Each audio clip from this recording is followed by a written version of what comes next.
job, and the arena was fantastic, and it was just love. It was like a big, beautiful 4-day love fest. There was no fight, you know. There was no fight, no screams, no football game over here. This is pretty good. This is pretty.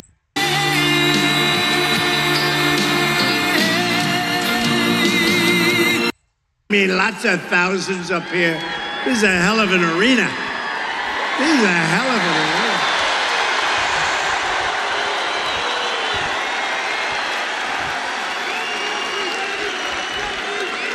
But you are the hardworking patriots that we love. You know, they have crowds of people outside. You're not even going to believe it. They go blocks and blocks. But let's forget about them, right? Let's forget about them. Let me begin this evening with a very special thanks to Americans nationwide, including all of you here today, for your extraordinary outpouring of love and support in the wake of the horrific last Saturday event. And when you think of it, it was exactly 1 week ago today, almost to the hour, even to the minute. Yeah.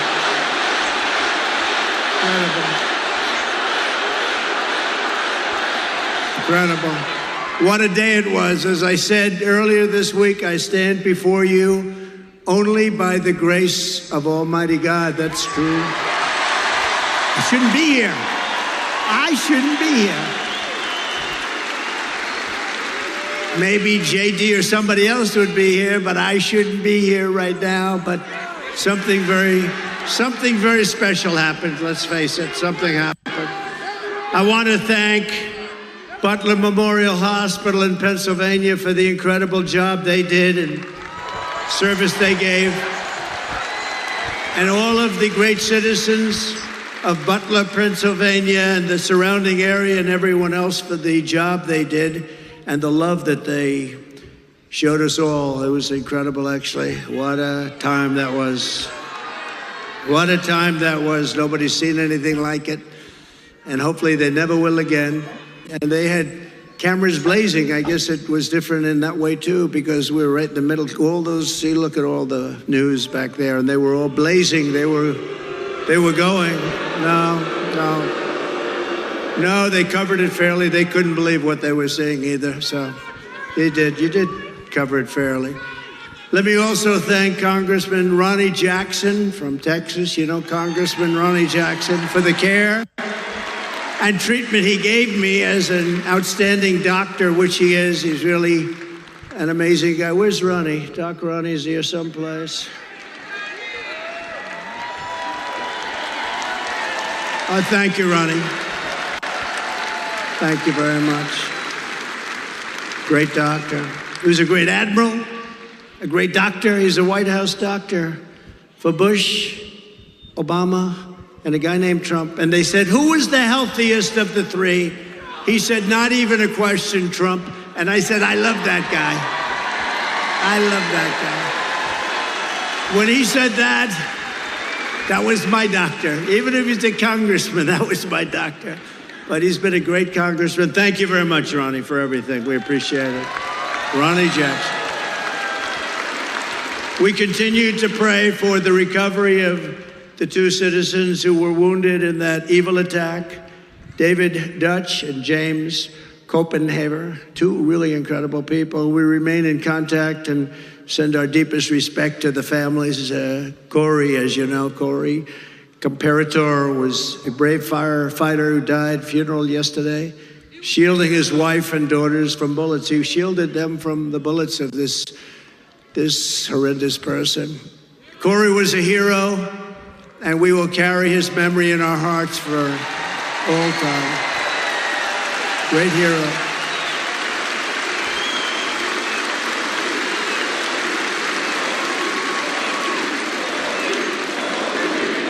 That's great. And he was a big trumper, and we will never forget him, right? We're all together. We're all together. There's never been anything like what you witnessed the other day with the convention. I don't think there's ever been a convention where there was such unity and love, and now I'll say it just for a second, the fake news even said it that way. I want to be nice, but the fake news reported it correctly. There's never been such unity, and everybody did a great job, and the speeches and everything. It was just an incredible event. And I'll tell you what, Milwaukee was a fantastic place. This was a beautiful arena, and they did a really great job. And Wisconsin is going to vote for us because we spent $250 million. And when they go into the voting booth, they're going to say, we love this guy Trump. He gave us $250 million with jobs, and they're going to vote. Wisconsin's a very important state, as we know. But they really did. Wisconsin did a great job. Milwaukee, they did a great job, and the arena was fantastic. And it was just love. It was like a big, beautiful 4-day love fest. There was no fight, there was no fight, no screams, no shouting, no get that guy off the platform. And in case there was, we had the Hulkster with us, right? How good was he? How good was the Hulkster? And Kid Rock called, he said, I want to get, Kid Rock is big, and he wanted to get down, and he did an unbelievable job. He was great. But all of them, everybody. We had so many great people there. It was really an amazing thing to see, and it was really something I don't think there's ever been. A lot of people report. I think it was either party. There's never been anything like it. And now we have something coming up where they're going to go for the convention, and they have a couple of problems. Number one, they have no idea who their candidate is, and neither do we. That's a problem. But we'll see. Hopefully they get it worked out. Sort of interesting, this guy goes and he gets the votes, and now they want to take it away. That's democracy. They talk about democracy. Let's take it away from them. But now we go forward as one movement, and really we have a very special group of people, like the people here. You people built this country. It's one movement, and we're more united, determined than ever before. We've never been so determined. Bad things happened last time. We're not going to let them happen this time. Bad things happen. We will never stop working to deliver a magnificent future for our people, and together we will fight, right? And we will win. All right. Thank you.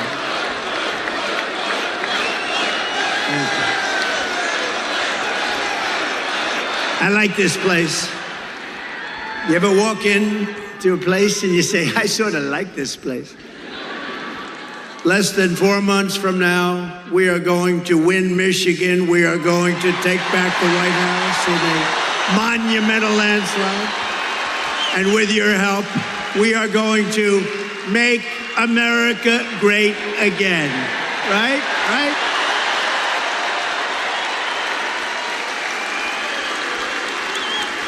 At our convention on just a little while ago in Milwaukee on Thursday, it was my tremendous honor to officially accept the Republican nomination for President of the United States. And I used to say it in 2016, and I meant it 100%, but I mean it even more now because this country has gone wrong. We're a failing nation. We're really a left-at failing nation right now. This will be the most important election in the history of our country. This is going to be the most important election. We cannot let it slip by. We cannot let people cheat. We cannot let this slip by, or we're not going to have a country. Because I do have other things I could be doing. It would be a lot easier. Although I'd rather be with you than sitting on some gorgeous beach watching boring waves coming in. No, I would rather be. Actually, I would. You know that. I think that's one of the reasons we've been so successful together. You know I mean that too. But we're going to make our country more successful than ever before. Yet even as we gather this evening, we will, and take a look, still the Democratic nominee, we're going to find out shortly, maybe, I don't know. Let's do this. Let's do a poll. You know, I love doing polls, right? Like I do a poll, I do lots of polls, like, do you like Make America Great Again, or do you like America First, or do you like them both? I like them both, right? But let's do a poll on candidates, ready? So I'll go. We're going to do a poll on a few candidates. The press will like this because they won't have to pay for the poll. You know, you do these crazy polls and they charge you $250. Look, there's Mr. Wall. This guy is the greatest guy. This guy. He must have a lot of money because he's at so many different rallies.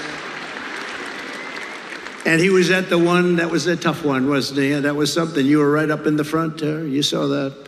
That was something. We're going to do a poll, and it's going to be a very nice poll. And right? Who's your favorite candidate? Who would you like? Let's do it. Who would you most like to run against? Because, you know, you could say, who's the best candidate? We're saying, who would you like to? We'll start with Kamala Harris, and then we'll go to crooked Joe Biden, and then we could possibly discuss a few others. So who would you like to most run against if you're us, if we want to win?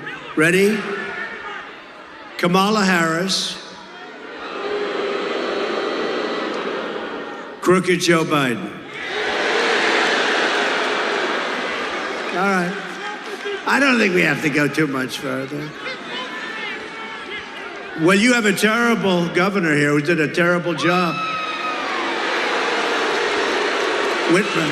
I'd like to run against her, actually. I'd like to run against her. So she's one of the 20 that I mentioned.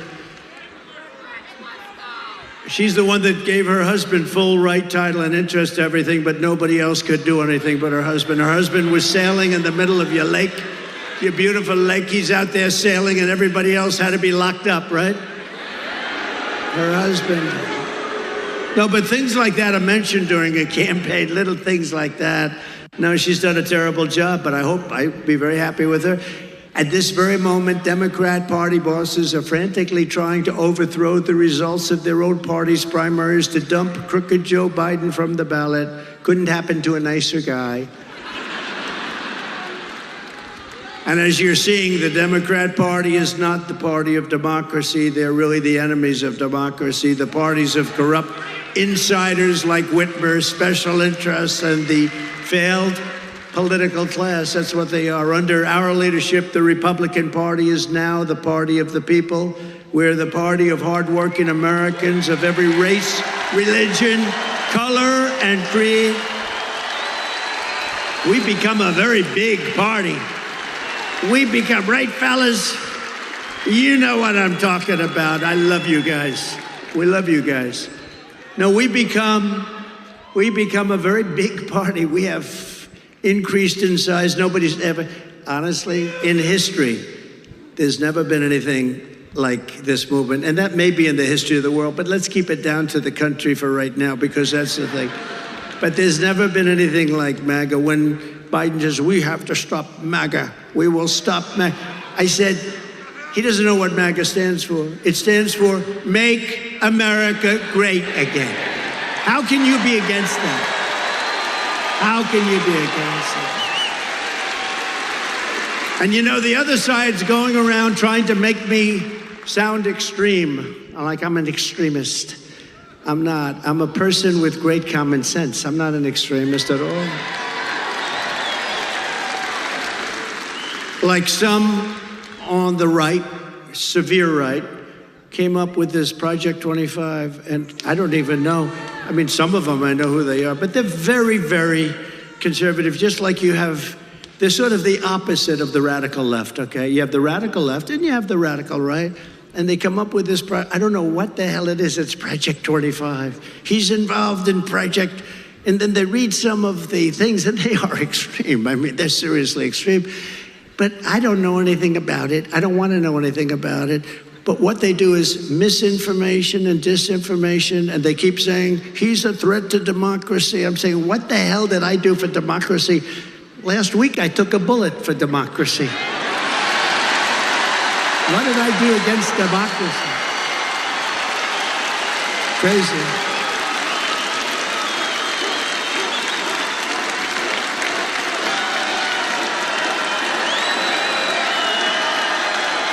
Hello, Chris.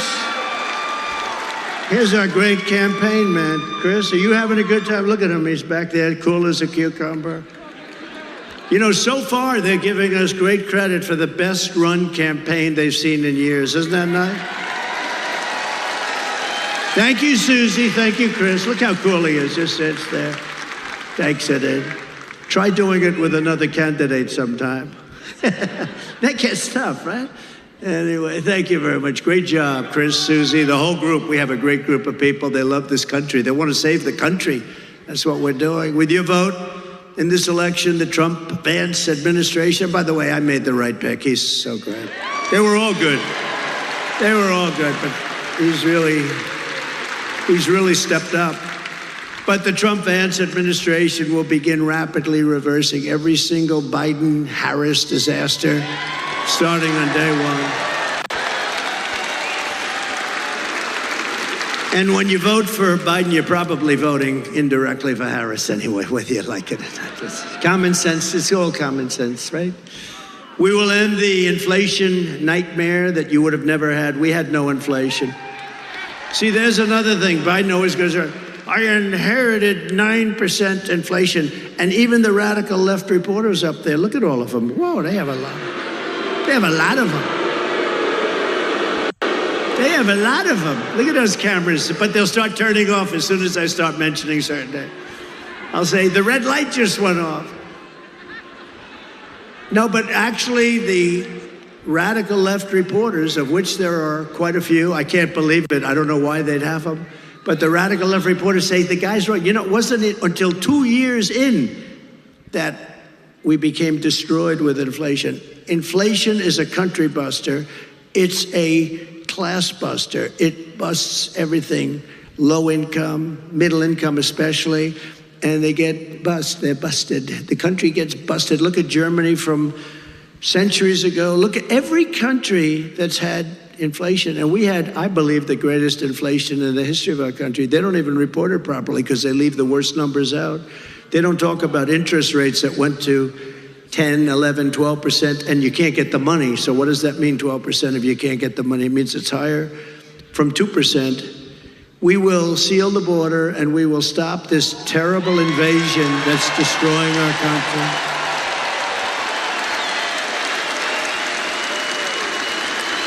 We will crush migrant crime. We're going to crush migrant crime. Oh, we have a new form of crime now. It's called migrant crime. The only good thing about these migrants coming in is they make our gang members and criminals look like the nicest people you've ever met. These people are much tougher. They come from all over the world, not just from South America. We're going to return law and order to our streets and restore patriotism to our schools. We gave you already the largest tax cut in the history of our country, larger than the Reagan cuts, but now we will give you an additional tax cut, a number of tax cuts that will make it. We took in more money after the tax cuts than we did prior. We took in billions and billions of dollars more after the tax cuts than we did. We had the greatest economy in the history of our country. Everyone knows that. We're going to slash regulations. That's what created all of those jobs and gave them bounce-back jobs. You know, they're called bounce-back jobs. After COVID, they bounce back. Everybody knows that. When you have something like COVID, which rarely happens, but when you have something like that, they're called bounce-back jobs. And we're going to bring down energy prices very rapidly. It was energy that caused the problem and their stupidity. And we're going to bring it down very quickly. Your energy bills will be cut in half, at least cut in half. Some sections, like in New England, I'll be able to cut their energy by 60, 70%. It's absolutely crazy what has happened with energy. We buy the oil from Venezuela. They used to be our enemy. I don't know. We buy from Venezuela. It's not really oil, it's tar. And you know, there's only one refinery in the world that can do it. It's very heavy, horrible stuff. It's garbage. It's tar. You lift it. I said, that's not oil.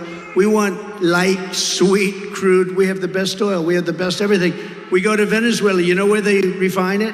In Houston, Texas. It's the only plant in the world that can refine that stuff. So we go to Venezuela. We pay them a fortune. We take that dictatorship. We make the dictatorship wealthy.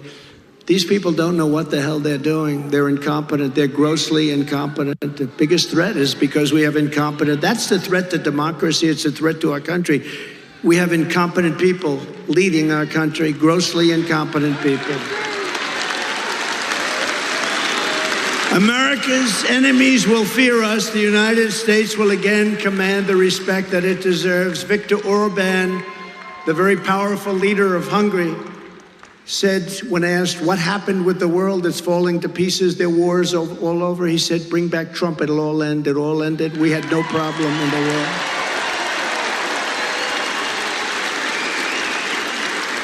And something beautiful is going to happen because we will bring back the American dream, and it'll be bigger, better, and bolder than ever before. Right? And most importantly, for the people of this great state, you know, years ago, they gave me in Michigan the Man of the Year. That was long before I was a politician. I was a business guy, I did well, I liked the state, but I don't know, I heard Man of the Year, Michigan. I said, that's cool, that's good, I'm gonna make that trip. I didn't know why they were giving it to me, nothing, but they were giving it to me for, I guess, the fact that I employed a lot of people, I did real well. This is probably 14 years ago. And I came in and I said, why do you allow foreign countries like Mexico? You know, we think of them as friendly, but they haven't been too friendly lately. How about where they asked Biden to meet, just to meet? They want $2 billion to meet. They wouldn't ask that. See, they wouldn't even ask me that because I'd say, I will put 100% tariffs on everything you send into a country if you even think about asking. They want $2 billion to meet. In other words, we won't meet with you unless you pay us $2 billion. And this is every single year. They want $2 billion. No, it works the opposite of that, the exact opposite. But you know, when you see the things that are happening to our country, and all you have to do is know how to speak. When I watched the way our border was handled, we had the best border, the safest border, the border that saved my life. You know, I was pointing to an immigration border sign when I made this turn, and that thing went that way instead of that way. So I owe immigration my life. It's true. It's true.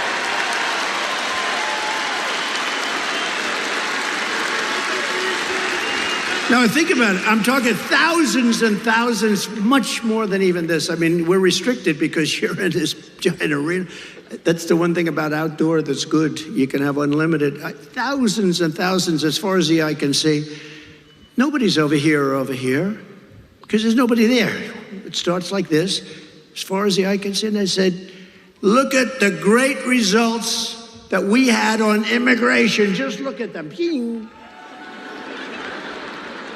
If I didn't say that, and it's because we had like a crane holding this massive sign, I call it the $1 million sign, that they're expensive.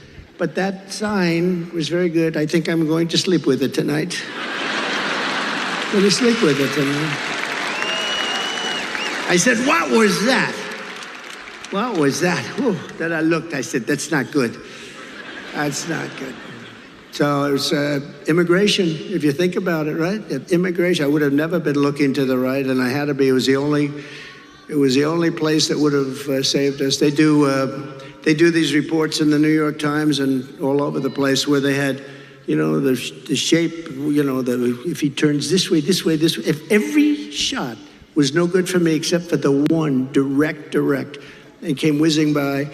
And I hope we have to never go through that again, everybody, because it's so horrible.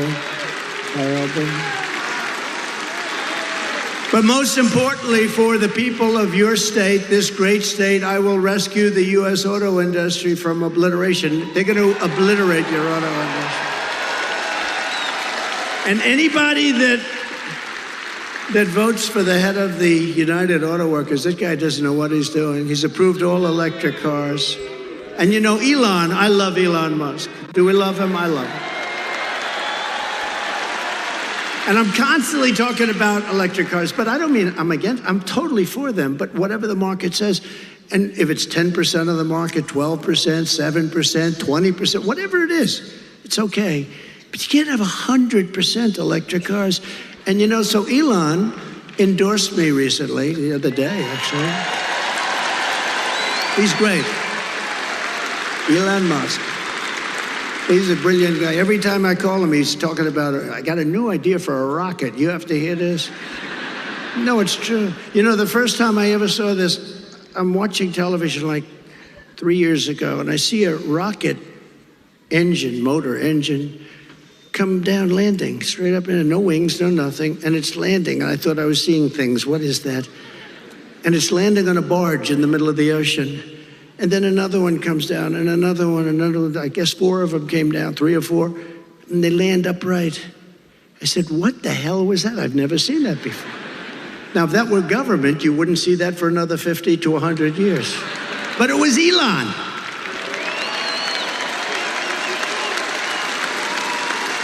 Now, think of that. And I called him, and I've always had a good relationship with him, but I called him and I said, what was that? He said, well, we saved the engines. We saved the engines because it's very expensive to build. So, I mean, it didn't take me long to figure that if you save them, that's good, but who the hell thought you could do that? No wings, no nothing, just like these big, long, massive tubes, and they're landing gently right on the dot. I said, that's the coolest thing I've ever seen. And you say, how long would it take government to come up with that one? I don't think they ever heard of it. Perhaps they still haven't heard of it. But, you know, he's a very advanced person, and he's doing other things that are great, and so are others. We have to make life good for our smart people, you know? We have some smart people. We have to make life good for our smart people. And he's as smart as you get. But Elon endorsed me the other day, and I didn't even know this. He didn't even tell me about it. But he gives me $45 million a month. A month. Not 45 million. Gives me 45 million a month. And I talked to him just a little while ago to say I was coming here, how you doing? And he didn't even mention it. He didn't mention. I mean, other guys, they give you $2 and you got to take them to lunch. You got to wine them, dine them. No, he's a great guy, he really is. But, you know, he's never mentioned to me, why are you hitting the electric cars? Because he understands I'm not hitting it. I think it's incredible. I've had them, I've driven them, they're incredible. But they're not for everybody. Some people have to drive long distances.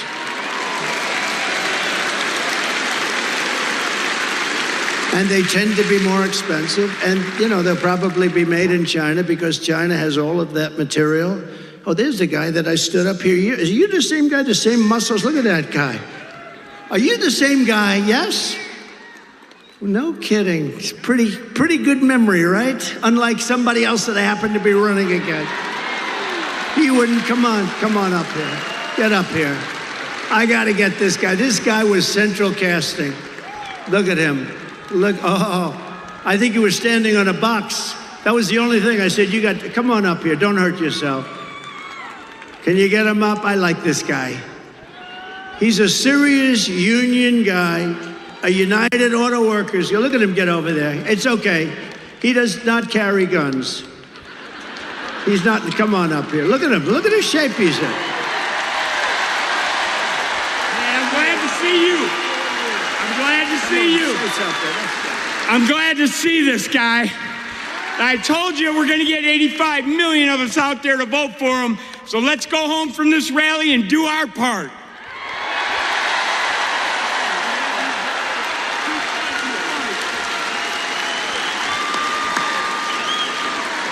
Look at the arms on him. I may have height, but his arms are definitely more powerful, huh? Look at that guy. Now, last time I was here, I saw him, and he was so great, and he was agreeing with us on auto. We want to bring car manufacturing back, and what the deal with this thing with the all-electric cars in 6 years from now? It's ridiculous. You know, in the Midwest, they open up chargers. They opened up 8 chargers. You read about this. $9 billion they spent for 8 chargers. That's like a gas pump. I guess it would be like the equivalent of a gas pump for electric, right? They spent $9 billion on 8 chargers. This is 8 little chargers. $9 billion. How do you do that? It would cost at that rate $5 trillion to create enough charges so it could run. It doesn't work. And it doesn't work the trucks either. I was with Swift, big Swift company. How many trucks are you on? 29,000, sir. 29,000? That's a lot of trucks. One of the biggest, I guess like the biggest. I think he's the biggest, right? And he said, they want to destroy our business. They want us to go all electric. I said, so what's wrong with electric? I said, if you take a big, beautiful, like Peterbilt or one of the great manufacturers, how many times would you have to stop from New York to Los Angeles? None, sir. We go right there. We have some left over. Really? That's with diesel. I said, what about if it's electric? We have 6 to 7 stops, about 3 hours each. So immediately he's saying, that's not working too well. He said, but there are other problems. He said, the truck is so much heavier that you'd have to rebuild every bridge in the country. That doesn't sound too good, right? And then the third thing, he said that the battery is so much bigger than a tank, a big tank for the diesel or for the gasoline, but the diesel mostly. It's so much bigger that most of our payload would be holding batteries. In other words, we wouldn't have any room for the product. So let's say you hear those 3 minor details. Typically, you would end the conversation, would say, that doesn't work. These people said, we don't care. We want you to go all electric. Can you believe these people? They're crazy. They're crazy. No, they're crazy. And they want boats to do the same thing. I was with in South Carolina, one of the biggest boat manufacturers of, smaller fishing boats from, let's say, 16 to 35 feet. And he said, we have a problem. They keep pushing, the beautiful outboard engines. You have Mercury and Evinrude, I guess they used to have. I don't know if they have it anymore. But those big, beautiful outboard engines they have, they work great. Or just interior engines run by a thing called gasoline.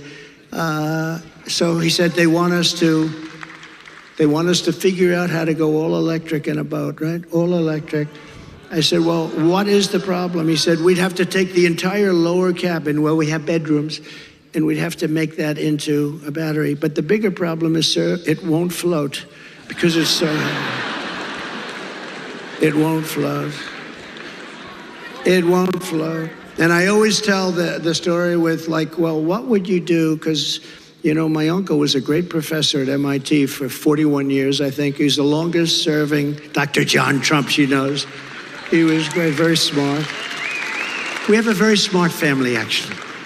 But he was a great guy, and I always saw I was very interested in this, but the press kills me all the time. They say, he keeps talking about sharks and this. I don't. I tell an analogy. If I'm in a boat, it's all electric, and it starts to sink. I asked the guy, do you get electrocuted sitting over this? And then I say, and I don't think there's anything wrong with this, do you? Because it's an analogy.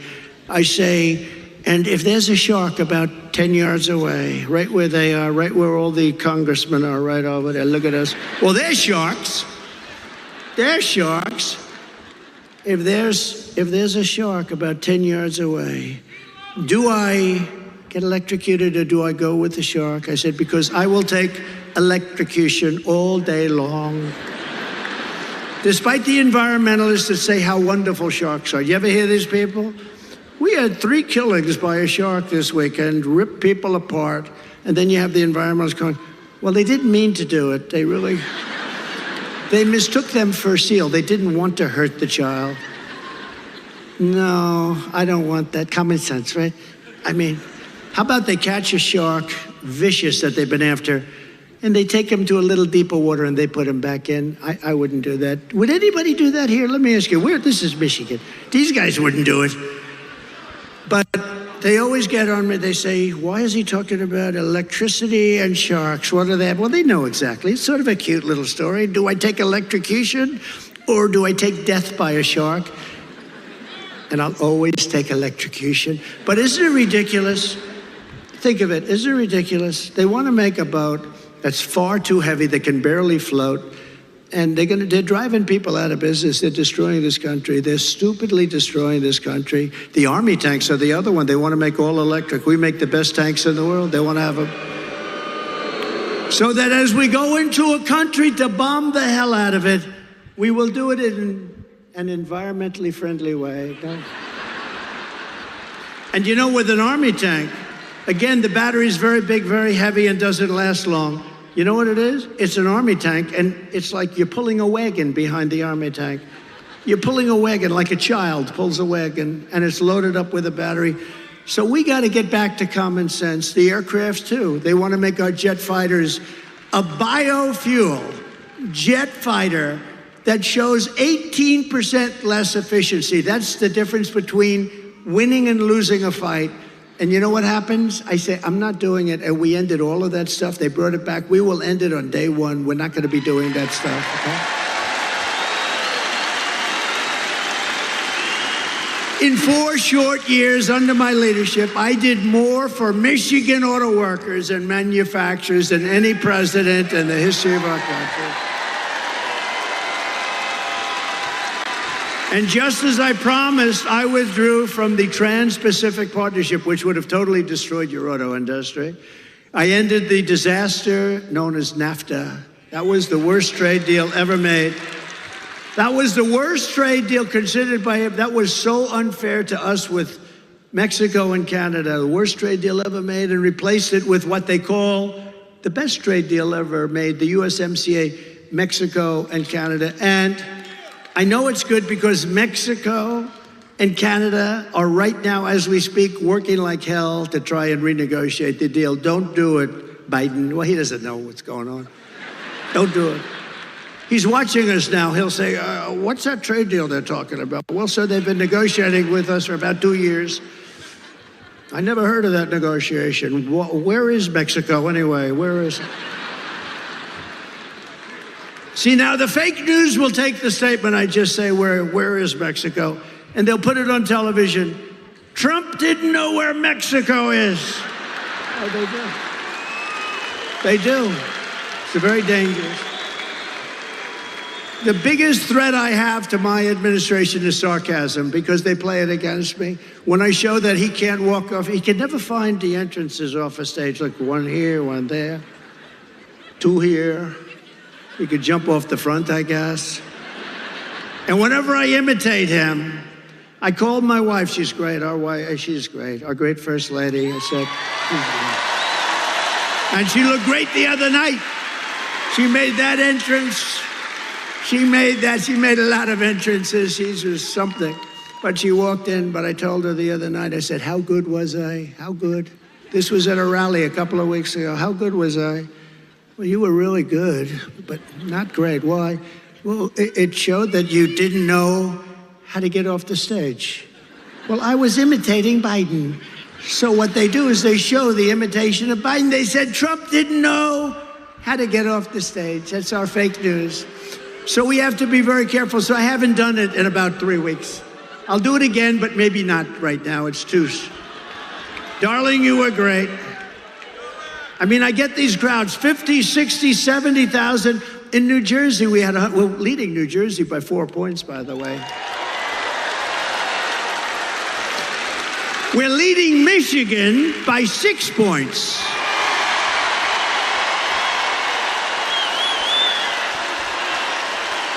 Right.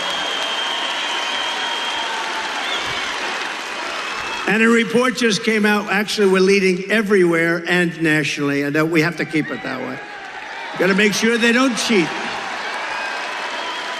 Got to make sure they don't cheat. I took on China like no administration in history, bringing hundreds of billions of dollars pouring into our treasury when no other president had gotten 10 cents. You know, China never gave us 10 cents. I got hundreds of billions of dollars from China. And I got along very well with President Xi. He was a great guy. He wrote me a beautiful note the other day when he heard about what happened. And he wrote me a beautiful, most of the leaders do. You know, a lot of them didn't like what I was doing to them, but they also knew it was about time. The jig was up, right? It was about time. But they wrote me, almost all of them wrote me notes. It was nice. No, I have a good relationship with all of them. That's a good thing. You know, a lot of times the press would say, he gets along with Kim Jong-un, North Korea. He has a lot of nuclear weapons. I got along with him great. You were never in danger with me as your president. It's a good thing to get along, not a bad thing. I used to tell him, why don't you do something else? All he wants to do is buy nuclear weapons and make them. I said, just relax. chill. You got enough. You got so much nuclear weapons, so much. I said, just relax. Let's go to a baseball game. I'll show you what a baseball. We'll go watch the Yankees, or we'll come watch Michigan at its home opener. Okay, how about that? Are you going to have a good team this year, I think, right? Pretty good. I heard good, but who the hell knows, right? Guy drops a pass, that's the end of that season. It's a risky business. I proudly imposed a 27.5 tariff on all Chinese auto imports to keep China and Chinese cars, keep them out of America. You don't sell a lot of Chinese cars in here because of what, and if you did, it'd be fewer cars that you made. We're going to bring back the auto industry we're going to bring it back. We're going to have them. If they want to come in and sell us cars, they can, but they have to build plants here and they have to hire our workers, and that's fine, and nobody can say anything about it. Under the radical Democrat policies, the U.S. auto industry is being decimated. You know, we lost 64% of our industry over the years, 64%. We were a giant, and now a lot of them made in Mexico. Mexico's taken 35% of the auto industry. And we did something very strong. We did something very strong with Mexico. But, you know, when I was building the wall, I said, you have to give us 28,000 soldiers. And they laughed at me. I hate when people laugh at me. I hate it.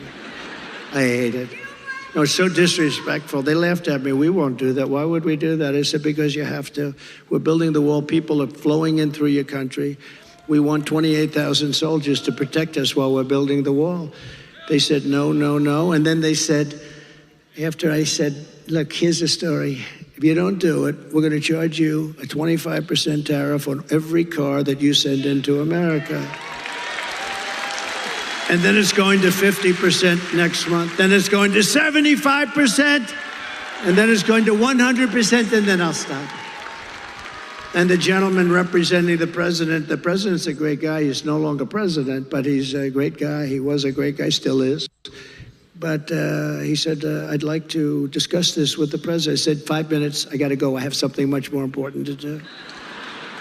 And he came back. He said, Mr. President, we would love to give you soldiers to protect your wall, free of charge, of course. That's how I got those great numbers on that beautiful, beautiful graph that we talk about. They gave us everything I wanted. I got everything from Mexico. And then this stupid person, low IQ, he's a low IQ individual. Take his IQ. I guarantee you it's in the low 50s or 60s. And he's negotiating against Putin, President Xi of China, Macron of France, very smart guy. I told him he was going to do something very bad to our country. I said, that's okay, you can do it, but I'm going to put a 100% tariff on all wines and champagnes that come in from France. He said, no, no, no, Donald, you cannot do that. I said, I'm doing it. Donald, you cannot do that. That's not fair. He's going to charge our companies, American companies, 25% for doing nothing, for being in France. Big deal, right? Big deal. So I said, okay, that's all right. I'm charging you 100% tariff. I gave it to all my people, Mnuchin, all smart guys. They came back, sir, they won't do it. They won't budge. I said, they'll budge. I called them up. And I talked to the president of France, Emmanuel Macron. He's a nice guy. I said, but he's, he likes France. I like the USA. Does that make sense? I said, Emmanuel, it's so nice to talk to you. I understand you're going to charge our companies 25%, Emmanuel. Yes, Donald. It was approved by whoever the hell approves the parliament. Whatever the hell they have over there, they were going to approve it. It's been fully approved. Yes, I'm so sorry. I said, well, that's okay. You can have it approved, but here's the story. Starting tomorrow morning at 7 o'clock, every bottle of wine and every bottle of champagne that's shipped into the United States is going to have a 100% tariff on it. No, no, no, you cannot do that. That is not fair. I said, not fair for you to charge our companies 25%. He said, you cannot do it. I said, I'm signing the papers now. I will call you right back. Calls me back. Donald, we would be delighted, Mr. President, to take that tax off. We have decided to take it off. It'll be off by tonight, sir. It'll be off by tonight. And it was off. And it was off. You think Joe Biden does that? He doesn't know what the hell he's doing. Their policies are no good. Remember, whether it's Biden or anybody else, they want open borders. They want all the same stuff. So it's like, but he's in particular, he's pretty bad, I tell you. Can you imagine these killers, these are sharp. The press gets angry. They said, is President Xi of China, is he a smart man? I said, no, he's a brilliant man. He controls 1.4 billion people with an iron fist. He makes guys like Biden look like babies. They don't even know whether they're coming or going. Yes, the next day headlines, Trump calls him brilliant. How dare? No, okay. Let's say he's not a smart man. Okay, whatever makes you happy. No matter what you do, I say he's a brilliant man. They went crazy because I called him brilliant. So I'm just going to have to say, he's okay. No, he's very smart. But, and you know what else? He's a fierce person. Do you understand that? Some of the people here know what this means, especially some of the women, right? They know better than the men about fierce. I know the women, they know better than the men. They're more fierce than the men. Oh, her. But no, he's a fierce individual. He's a fierce man. Can you imagine when he meets this guy? He thinks Trump is playing a joke on him. He actually thinks there's some kind of that I'm playing a joke. He doesn't believe what happened. He doesn't believe the last election. He thinks I'm playing a joke on him. But can you imagine President Xi, Putin, all of them? They're all smart, tough. They love their country, or they want to do well with their country, whatever it is, all ideology. But we have to have somebody that can protect us. And Orban was right. We have to have somebody that can protect us. Right now, we have really low IQ people in there. And the president in particular, he has about a 70 IQ, and he's going against 210. And it never works out. It never works out. When I'm back in the White House,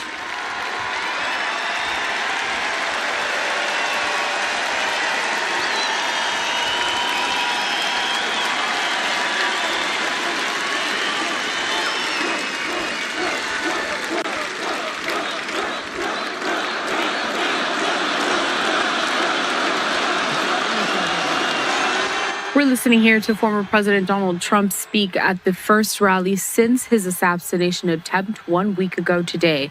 We're going to step away for a quick commercial break. Stick with us here. More to come on Live Now from Fox. In America is to build it in America. They have to build.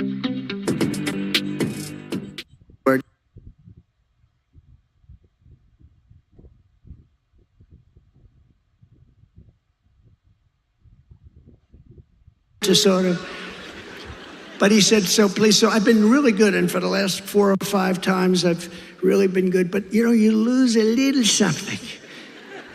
But reciprocal trade, it basically means you screw us and we'll screw you. It's very simple. And I can't describe it. And I don't think it's foul, but he's probably right. To further protect Michigan auto workers, I will end the Biden-Harris electric vehicle mandate on day one. It's going to end on day one. And I will immediately terminate the Green New scam, and we're going to use that money to build roads and highways and bridges. Under Biden and the radical left Democrats, inflation is wiping out our middle class. Groceries are up 57%. Gasoline is up 69%. Mortgage rates have quadrupled. They've gone up 3, 4, 5 times. And they never include that in their stats, They never include those things. They never include mortgage rates. And you can't get the money anyway, so what really is the number? And since Democrats took over, total household costs have increased by an average of $28,000 per family. Think of that. Under my leadership, we will throw out Bidenomics, and we will replace it very simply with Maganomics.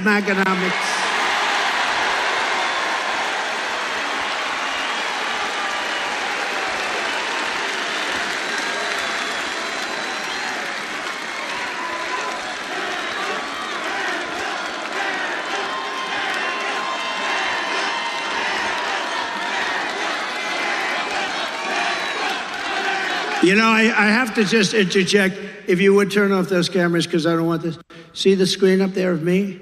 That's very severe, that comb over. That's a severe sucker. What's with that one? It looks okay from the other side. But that is very severe. I apologize. Man, I looked up there. I said, whoa. Look at that. Wow. That's like a work of art.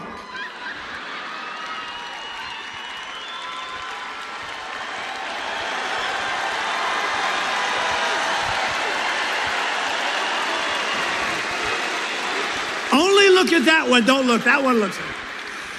To bring down the prices of all goods, we will end the Biden-Harris war on American energy, and we will drill, baby, drill. We're going to start that day one. Under the Trump administration, we had energy independence, and soon we will have energy dominant. We will be more dominant than any country by far, and we were. Just 4 years ago, we started off at number 4, we got to number 3, and then we had to beat Russia. We beat them. Then we had to beat Saudi Arabia. We beat them. And we were like a rocket ship. And then we had this idiotic result. But we will be, and again, we have more. You know, Anwar in Alaska, it's probably the biggest find anywhere in the world. The size of Saudi Arabia, some people say, who knows what it is, but it's massive. Ronald Reagan tried to get it, couldn't get it. And that was easier in those days environmentally. They stop it with the environment. You know, the environment is very important to me, and environmental is very important, but you know, you can't use it to destroy a country. And they stopped it.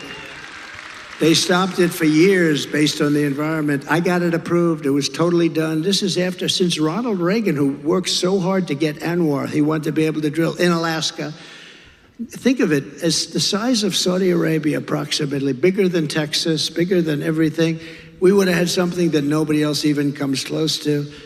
And on the first week in office, his Department of the Interior person, who was just put in Department of Interior, she outlawed it. She said, we're not going to use it, stopped all work. They were ready to start drilling. It took them a while to get ready.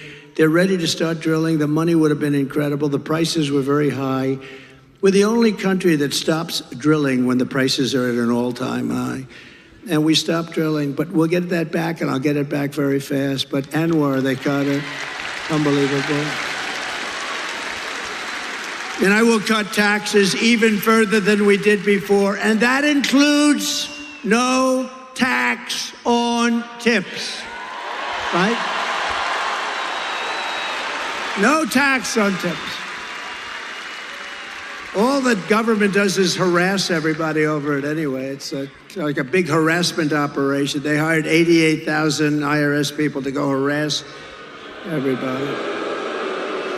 So if you work in a restaurant, if you drive a cab, or if you do anything having to do with tips, I hope you're going to remember, you know, bartenders, let's see, hospitality workers, a caddy, a barber. Barbers get tips. I don't give mine a big tip because I don't think they do a very good job. If you're a mover, a driver, or anyone else who relies on tips, the money is going to be 100% yours. You better go vote. If that doesn't get you out, if that doesn't get you off your ass to go out and vote for Trump, nothing will. Got to do it, right? Got to do it. And as we rescue our economy, I will also restore the sacred and sovereign borders of a place called the United States of America, right? United States of America. With Democrats in charge, the greatest invasion in history is taking place right now. This is an invasion of our country. You know, you remember during the time I was trying to get the wall, and I was getting all sorts of assurances, and you couldn't get it from Congress. It was incredible. So I did get a lot of money for the military. So I put an extra $10 billion. I put a little fund, an extra $10 billion. I then called it an invasion of our country, and I took it out of the military, and I got it built. And now we're going to build it larger. We have to close up the areas that weren't built. We have certain areas where we needed to have them open for a little while for getting all of our stuff back. I don't like leaving brand new bulldozers and everything on the other side of the border, right? We want to close it up. But we had certain areas we had to close up. And when they took over, they said, we're not going to close it. I said, these guys actually do. I thought they were kidding. I thought they were not being serious. Who would want an open border? Who would want an open border where people come in from prisons and jails and mental institutions? Either people that don't love our country, stupid people, they're not stupid because anybody that can cheat that well in an election's not stupid.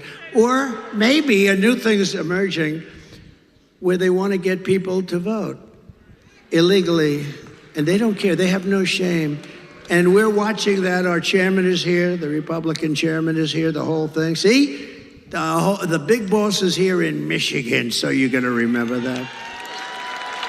But we're working on that, but they do. They're trying to sign people up who just came in, who have no idea where they are, what they're doing. They came in, and in many cases, they're very rough people, but they came in, they're trying to sign them up to vote. This is what they'll do. Because think of it, if they have open borders, if they have men playing in women's sports, if they have a raise in, they're going to raise your taxes by four times. 4 times. Think of it. What you're paying now, you're going to pay 4 times more. With policy like this, nobody can get elected. The only way you can get elected is to cheat. And they are really good at it. That's the only thing they're good at. That's the only thing they focus on. They have no good policies. They don't do anything well. But they're using these people, and they're trying to sign up the people. And we've caught them, and we sue, and we do all the things that you have to do. But they have no shame whatsoever. So that's really one of the big reasons I think they're allowing it, because they're not stupid enough to allow prisoners and people from mental institutions, people from insane asylums, and it drives them crazy. Hannibal Lecter, the late, great Hannibal Lecter, would like to have you for dinner. He wants you for dinner. That's the end of you, by the way.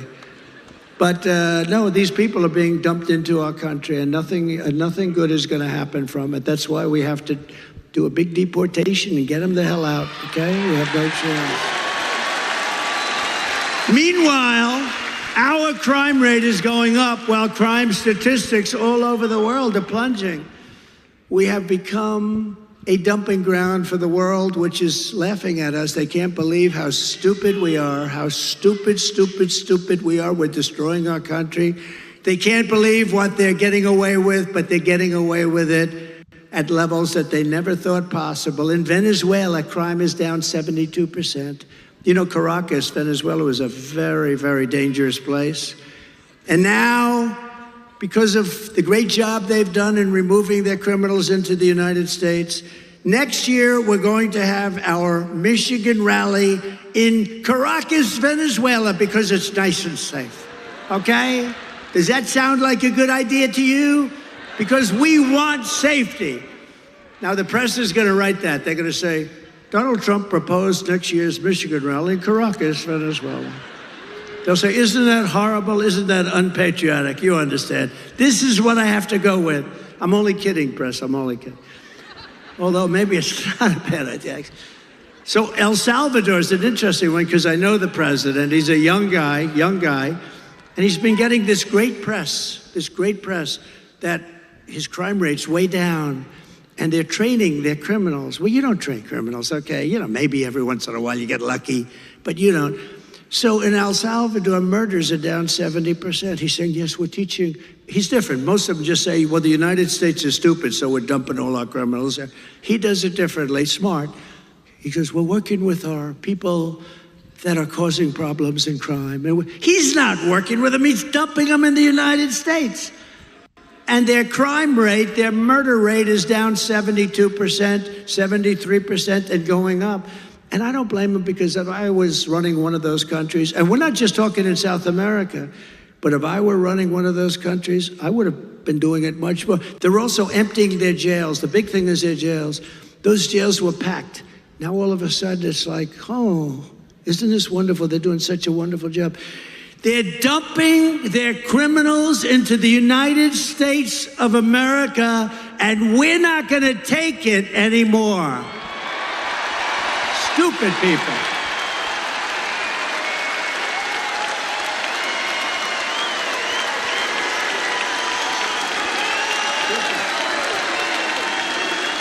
You're not going to teach a criminal not to be a criminal. Not going to happen. and you don't have the time, you don't have the energy because you have to do other things. That is why as soon as I take the oath of office, we will begin the largest deportation operation in the history of our country, even larger than that of President Dwight D. Eisenhower many years ago. He was a big deportation person. Under the radical left Democrats, Michigan communities are being overrun with migrant crime. You know that better than anybody, right? Does everybody agree? It's being unbelievable.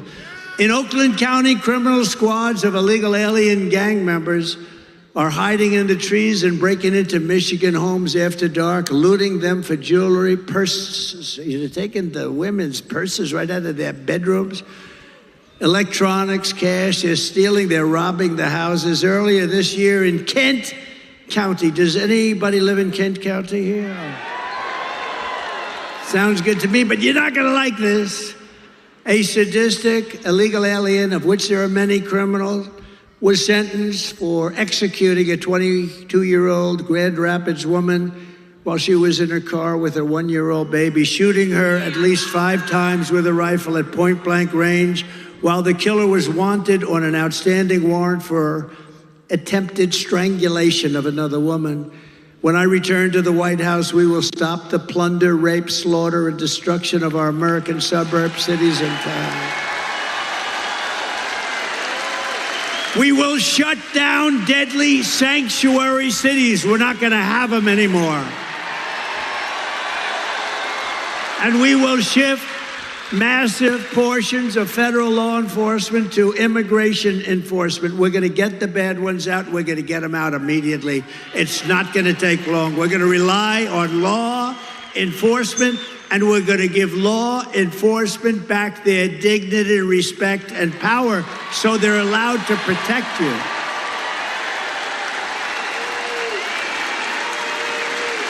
It's no wonder Joe Biden and his thugs are so desperate to stop us. They know that we are the only ones who can stop them. We're the only ones. You know, we talk about Biden like he's a feeble old guy, and he is. But it's the people that surround him. I mean, he's perfect for them. This is the fascists and communists and some bad people surround him. I know just about all of them. I can tell you about all of them. Did you hear about our big victory in Florida last week? Did you hear? We won the big case. We're going to take down Trump. We're going to take down Trump. No, when you have a great court system, when you have honorable judges, people that really love the country, good things can happen. But we won that case in its entirety. That was the one that's going to take them down. They've been saying that for, 8 years now, right? And here we are leading in every poll. We got to get it close. You got it close. You got it close. We don't want to talk too much. I always say if we win, because I don't like saying when we win, because they cheat like hell. So if we win, but we got to get it close. We're close. 4 months, but you know what 4 months is in this racket? Like an eternity. 4 months is like an eternity, but we're leading by a lot, not just by a little. We're leading every state, every important swing state by a lot, and we're leading nationally by a lot. But we got to get it close. The radical left Democrats rigged the presidential election in 2020, and we're not going to allow them to rig the presidential election in 2024. We're not going to allow it.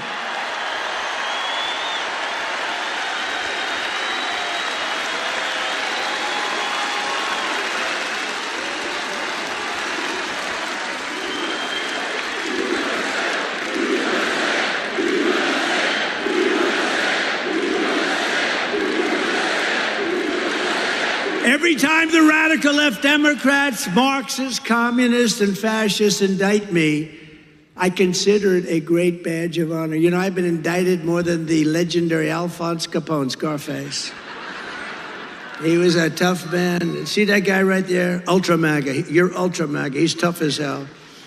But if Alphonse didn't like you, you would be in the foundation of a building rising someplace in your great state, right? He was not. He was a tough cookie, this guy.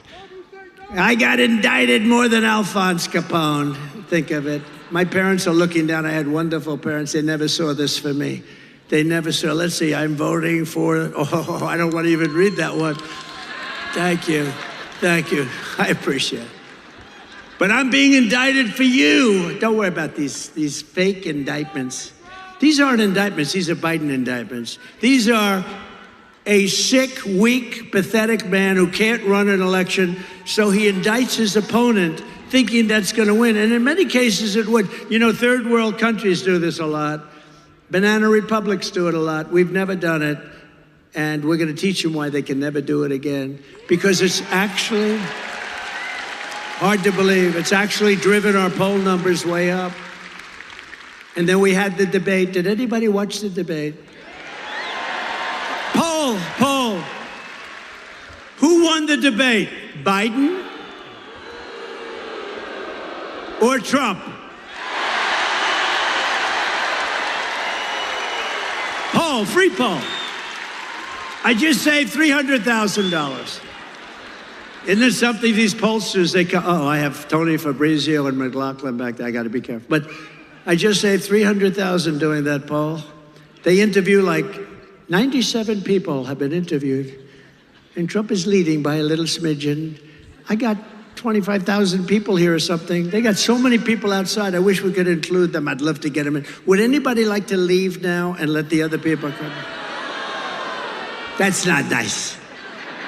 Never forget, our enemies want to take away my freedom because I will never let them take away your freedom. They want to silence me because I will never let them silence you. And in the end, they're not after me, they're after you. I just happen to be standing in their way, and I always will, right? I always will, fellas.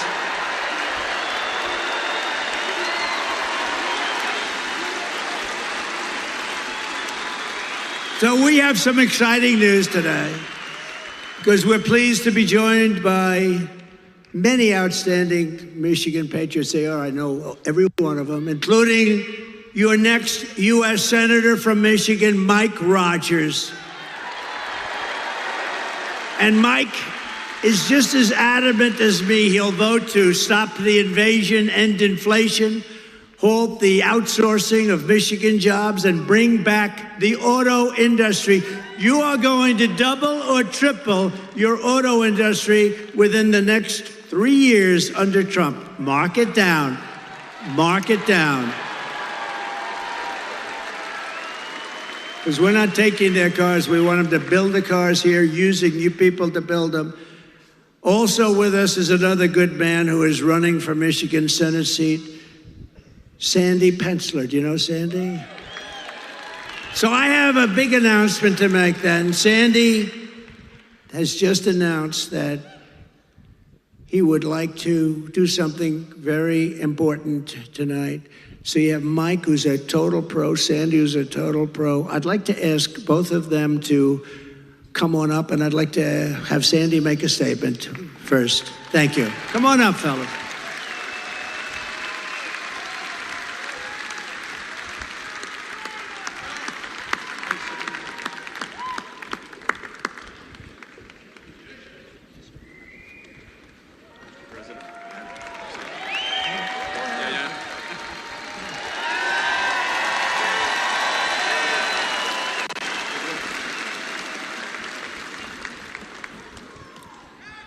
Thank you, Mr. President. I was so inspired when President Trump kissed the empty uniform of Corey Compatore. I flashed back immediately to a couple days after 9/11 at the local firehouse where I hugged the lone remaining survivor and looked out at 12 empty uniforms. Thank you for honoring all of them as well.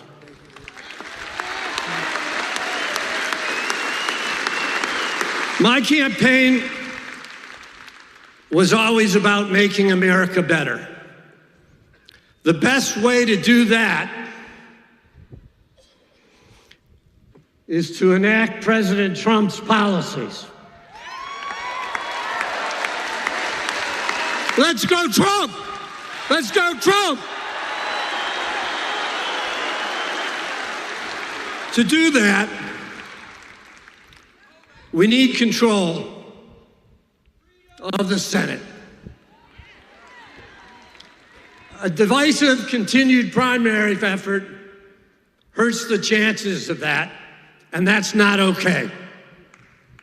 So tonight, I'm doing the right thing and ceasing my Senate candidacy. No, it's not an aha, it's the right thing.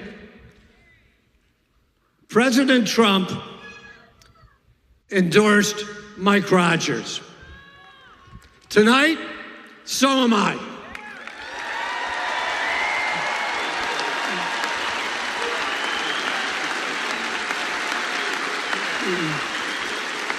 Mike's gonna make a heck of a senator. So I want you guys to look around the room tonight, because everything goes through Michigan.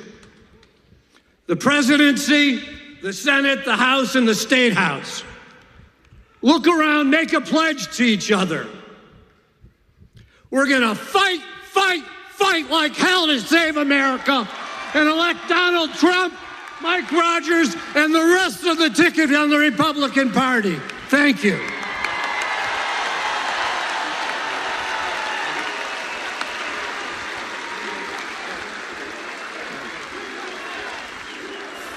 Thank you, Sandy. I am honored to have you stand with us and all Republicans to win the state of Michigan. Thank you for your courage. Thank you for your leadership. You're going to be an important voice going forward in our party in Michigan. And Mr. President, I want to say this, as a former law enforcement guy, it wasn't that the bullet took you to the ground. It was the fact that you got back up for America.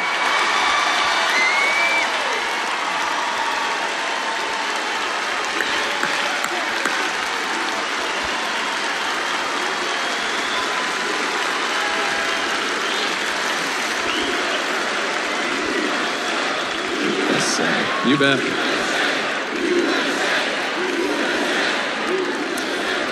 I have spent my career working to protect America as an Army officer, as an FBI agent working organized crime in Chicago, as the chairman of the House Intelligence Committee. I have never seen a more unsafe America because of the Democrats over the last 4 years.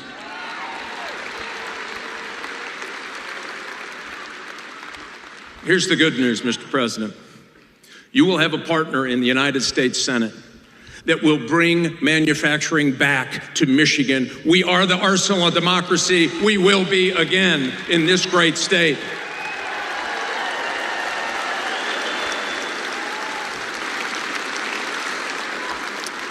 And I'll pledge to you, I will get Department of Justice reoriented to actually going after criminals. We are going to dismantle fentanyl distribution from here to the steppes of China, and we're going to tell China, you sell in the United States, you'll have a price to pay.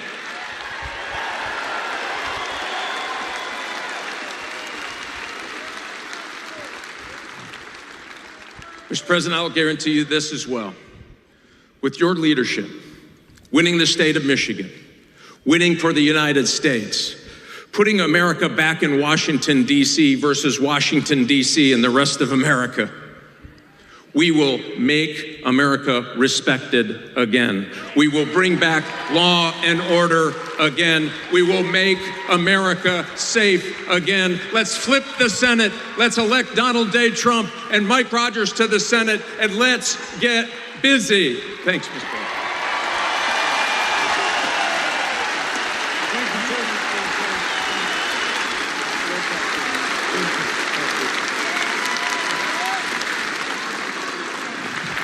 We're unifying the party, and that was beautiful to watch. Thank you, Sandy and Mike. And Mike, good luck. You're running against somebody that's such a bad senator. I was there for 4 years plus. I don't even remember meeting that particular person. This is not a senator for Michigan. Mike Rogers is going to be a great senator. He's got gravitas. He really knows his way, highly respected in Washington.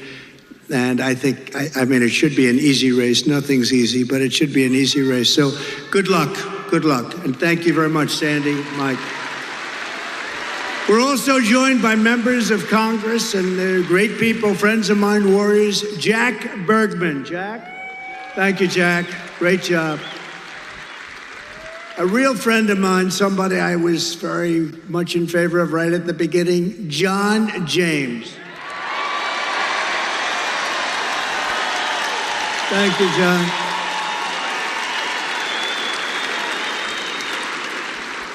A warrior, somebody who helped me through a lot of different things. He gets things done. Bill Heisinger. Bill, thank you, Bill. Thank you very much. And another one. These are all great people. Tim Wahlberg, thank you for everything you've done, Tim. You've been unbelievable. Always there for me, right? Always there. And a man from a slightly different location, a little bit down. You're not going to get there with an electric car, but unless you want to stop a few times. But he comes from a state known as Florida, a great place, and he's so respected. He's such an incredible man. Brian Mast. Brian.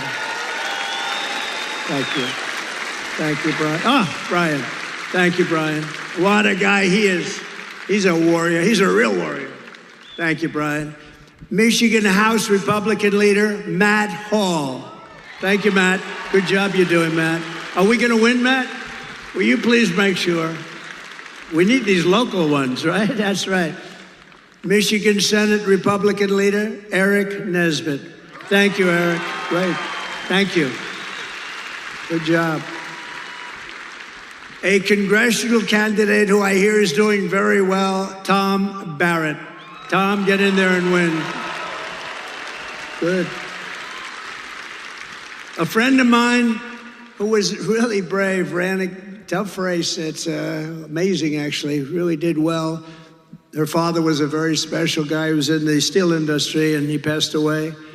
A battle with cancer, a long time battle, but he was fantastic. And I got to know them both very well. She's a terrific woman. Tudor Dixon.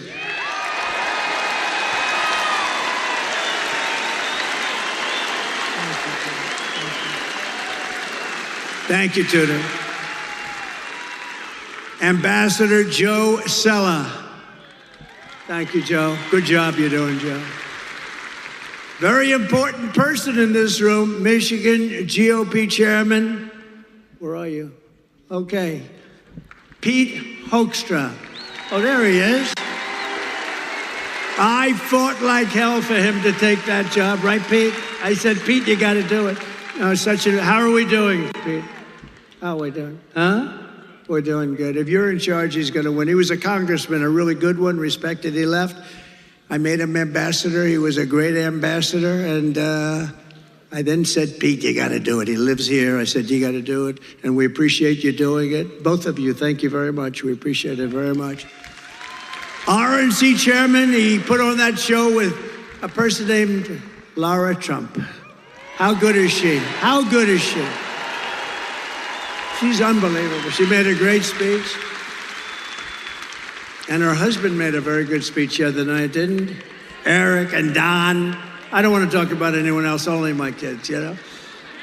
But they all did well. Everybody did well, honestly. I do think Hulk Hogan, I thought he was incredible. I hadn't seen him in a while. And I'll tell you what, I'm not going to mess with him, right? We're not going to mess with the Hulkster. But he was fantastic the other night. All of them, every single one. My granddaughter did very well. Look, and she's scarred. What about, who said that? Who said my granddaughter? Wow. Kai. Kai is great. Great golfer. She's a great golfer.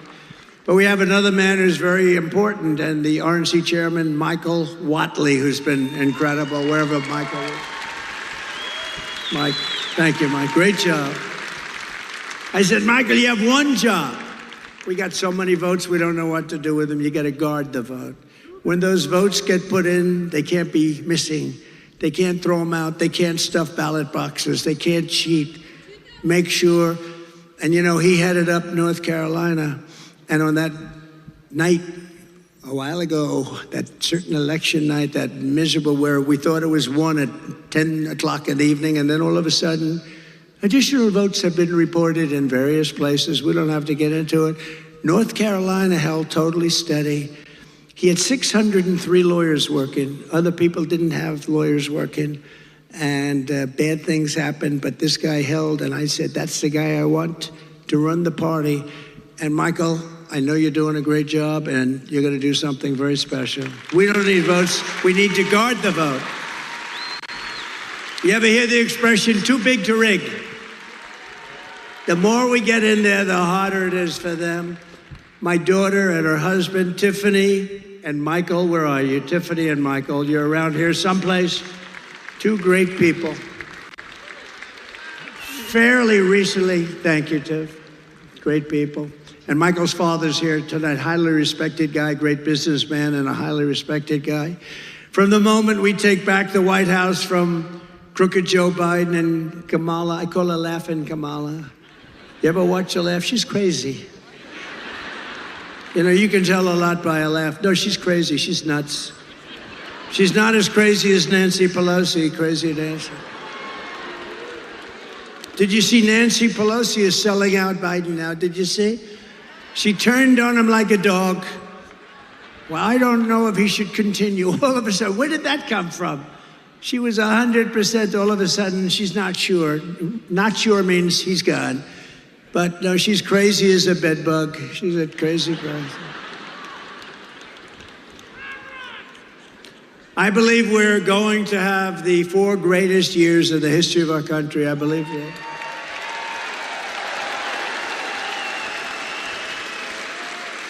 And I believe that Michigan is going to have the greatest of all of any of the states, because I'm going to bring back your auto industry. I'm not going to take this.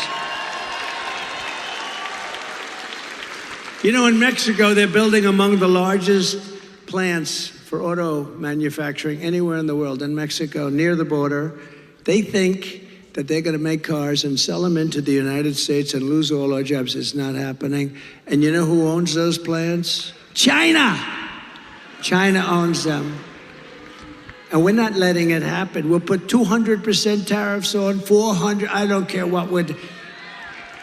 Whoever is building your plants, we're not allowing any of those cars to come into the United States, okay? We're telling that to Mexico right now. You want to build those plants? A friend of mine who builds plants, that's all he can do. He's a great guy, but his strength is plants. If you say walk across the street, he's not that good at it. But to build a plant, he has no problem. He builds great auto plants. I said, I'd like to see one. Take me. He goes, well, we'll have to go to Mexico. I said, what about the United States? No, not so much. He goes, they're actually some of the biggest in the world being built right now in Mexico. I said, this happened over the last couple of years with this stupid president that we have. Stupid. He's a stupid person. And I can say it because, you know, once he weaponized justice, you know, I would never talk about a president like that. Once he weaponized justice against me, I said, oh, wow, that's really incredible. That's never been done before. I can do it, and I'm knocking them out. But sometimes you have crooked judges. We have some real crooked judges, too. That's the only way. The only way I can lose is crooked judges, but we'll get it overturned, anything that happens.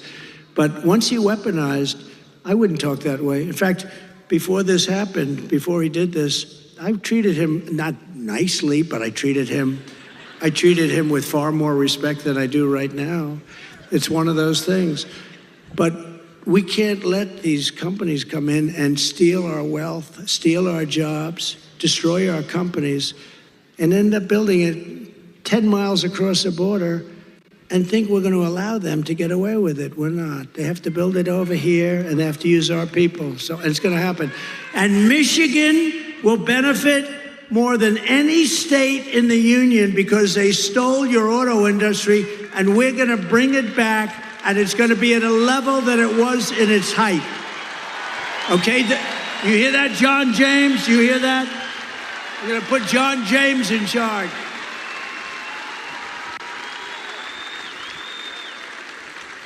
And the amazing thing, it's not even hard to do.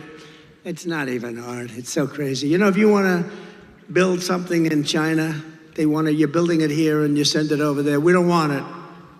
They'll charge you like 250% tariff. We don't want it. Then you get an invite.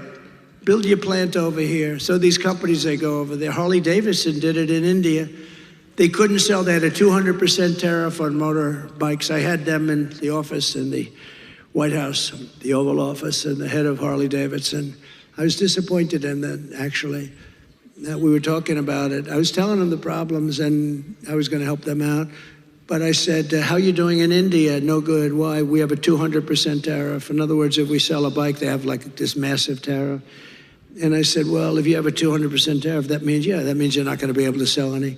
But they invited them over to build a plant, and Harley Davidson went, and I guess they're building the plant or built it or something. But that's what they do. I don't blame India. I blame us for allowing it to happen. It's not going to happen anymore. I had it stopped, and then we had the COVID fight. We had to fight COVID. We did a great job. We never got the credit. We got credit for military. We got credit for everything. I defeated ISIS. We did unbelievable things. Unbelievable. We got the biggest tax cut in history, the biggest regulation cuts in history. You know, when I go to the companies, the big companies, highly sophisticated, I said, so I got you the biggest tax cuts in history, and that was good for jobs. And I got you the biggest regulation cuts in history, and that was good for jobs. If you could only have one, would you take the regulation cuts or the tax cuts? Every single person, and I must have asked the question 200 times over the years, said the regulation cuts were more important than the tax cuts. Can you believe it? You wouldn't think that. But we got you the biggest regulation cuts in history. Before I even arrive at the Oval Office, shortly after we win the presidency, we win. We're going to all win it together. I will have the horrible war between Russia and Ukraine settled, and I will be the only one that can make this statement. I will prevent World War III from happening. You're very close to World War III.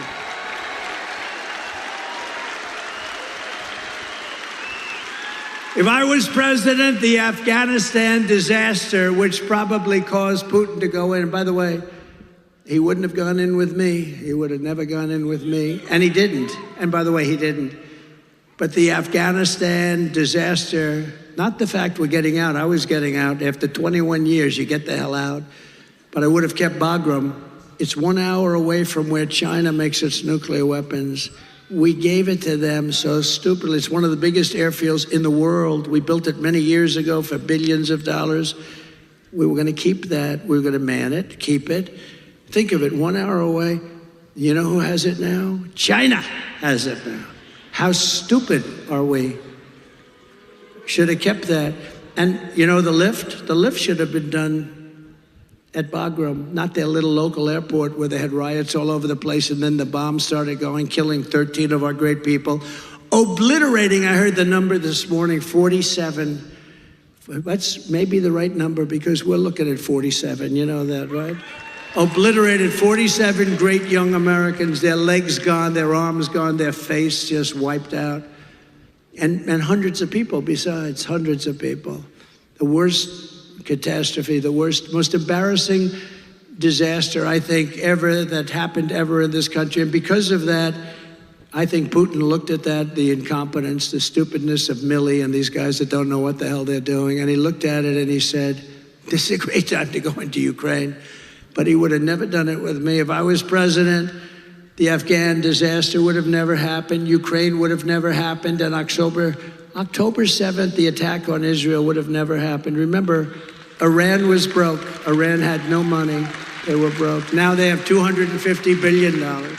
But we'll get along with Iran. We'll get along with whoever we have to get along with, but it would have never happened. All of the things. And you know what wouldn't have happened? Inflation wouldn't have happened because I had energy low. Inflation was caused by energy going up twice. I will restore a thing called peace through strength. That's what we have. We're listening here to former President Donald Trump. He's speaking at a rally. It's been 1 week since his assassination attempt. We do have to step away for one more commercial break this hour. Stick with us. We're back out in Grand Rapids, Michigan, next. School bells are ringing. It's time to get the perfect phone plan for your kids at half the price you're used to. Tello Mobile comes to rescue your family budget with the most flexible phone plans in the U.S. Need just talk and text for the little ones? No problem. Have a data-hungry teenager? Go for unlimited at just $25 a month. Easily upgrade individual lines and build a family plan that fits everyone's needs. Visit Tello.com and discover more.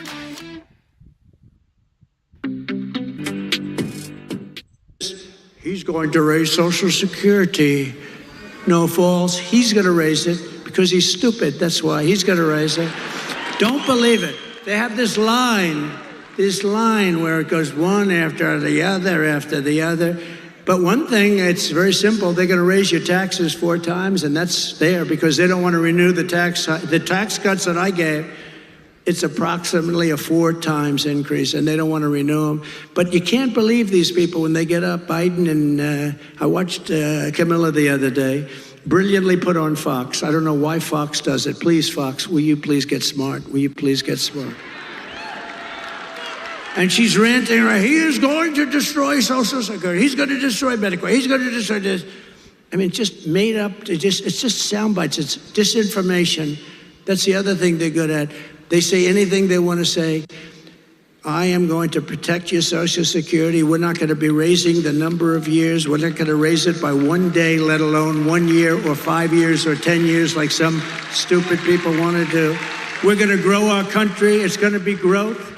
And it's going to be using the assets and resources that we have, much of it right under the ground. We're going to rebuild our cities into beacons of hope, safety, and beauty better than they have ever been before. We're going to have to work with the Democrat governors and mayors on that. But our cities are just horribly run. And then we have our capital, our beautiful capital in Washington, D.C. We're going to take it over. We're going to clean it up. We're going to renovate it. We're going to rebuild it. We're going to make our capital the most beautiful anywhere in the world. We're going to get rid of the nightmare of murder and crime. And it will become the most beautiful capital anywhere in the world once again, but far more beautiful than it was before. And when you want to go from Michigan to see the Washington Monument, yes, we're keeping the name Washington. We're not changing the name. Or the Jefferson Memorial, where there's a big move to change the name. We're not changing the name. Remember when they were knocking down statues and I was president, and I found an old bill, and I reenacted the old bill. Anybody touching, knocking down, or even trying to harm any of our great statues or monuments goes to jail for a 10-year period with no commutation and no shortening of the sentence. And it was a beautiful sight as we watched everybody leave town. They left town so quickly. They left town. We said, bye, everybody. No, we have to meet people that have evil intentions. They wanted to knock down the Jefferson. If I didn't get the military out to save the Jefferson Memorial, they would have done a job. But I found this old law that today we're almost incapable of producing things like that. 10 years, and there's nothing like good behavior, and you get out in 2 days. It's 10 years in jail if you touch our monuments, if you even try to knock them down. I had a news conference, I signed it, and everybody left town. It was a beautiful thing to do. We're not doing it. We won't be changing the name of Jefferson, Washington, Lincoln, like they did our forts. I get out of office, they did our forts, right? We won 2 world wars of those forts, and now they have different names, many of them. Fort Bragg, and the people that live next to Fort Bragg are not happy. They're not happy. They changed the name. We won 2 world wars out of Fort Bragg, and then they decide to change the name because they think it's politically correct. On day 1, I will sign a new executive order to cut federal funding for any school pushing critical race theory, transgender insanity, and any other inappropriate racial, sexual, or political content onto the shoulders of our children. And I will not give 1 penny to any school that has a vaccine mandate or a mask mandate. And I will keep men immediately, day 1, out of women's sports. And I will fully uphold our very important but under siege Second Amendment, as I did for 4 years. And I got the full endorsement from the NRA. You saw that. They gave us their full, strongest endorsement. No, for 4 years I protected, and it was not that easy to do. We will protect innocent life, and we will restore free speech, and I will secure our elections. Our goal will be one-day voting with paper ballots, proof of citizenship, and voter ID. It's very simple. But until then, Republicans must win. We have to win, win, win, win, win. We want a landslide that is too big to rig. I said it before. I'll say it 100, 200, 300 times before that very spectacular date. But, remember, November 5th is not really the date. It starts in early September, North Carolina and some others, because now we have these ridiculous laws where you can vote before the election, after the we got to have one-day voting. What happened to those ballots that were over there last week? Oh, sir, we moved them around a little bit. Oh, really? I mean, think of it. You vote 2 months early. Nobody knows what the hell's going on. Where are all the ballots that happened? Why are they using a shovel? They're shoveling off. You ever see what goes on? Take a look at what happened in Georgia. They're shoveling ballots into wheelbarrows, moving them around. If you took the 10 worst presidents in the history of the United States and added them up, they would not have done near the destruction to our country as Joe Biden and his horrible Biden administration have done. They're destroying our country. They are destroying our country. And we get up and we have levity, we have laughter, but honest, there's really nothing funny about it.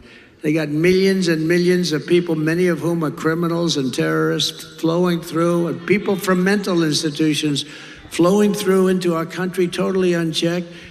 And they move many of them into hotels. Some of them are luxury hotels. Hotel owners are making a fortune. They're destroying their hotel in a certain way, but they're making a fortune. And our military is living on the street with nothing. And yet they're putting these people into luxury hotels. So if you want to save America, get your friends, get your family, get everyone you know and vote. You got to vote early, vote absentee. I don't care how you vote. They all say, oh, sir, we have to vote early. Well, a lot of times you vote early, that's God. You got to vote, and you got to follow your vote. Make sure it doesn't get canceled out. You can do it. Vote on election day. I don't care how you vote. You've got to vote. Vote early if you want. Everyone's saying vote early. I don't. Look, you got to vote, and you got to get out and vote. You got to protect your vote. That's what Michael's doing. He did it better than anybody else in the country in North Carolina. That stayed right here when Georgia went down, when Pennsylvania went down. It stayed right there. All of a sudden, in certain states, they found all these votes. A totally rigged election. We're never going to let it happen again, because this time if it happens, we're not going to have a country. We won't have even a semblance of a country left. And if you want to help us ensure election integrity, sign up. It's called protectthevote.com. Protectthevote.com. Sign up. And that's on election integrity. You got to watch and watch very carefully. So in conclusion, from Marquette,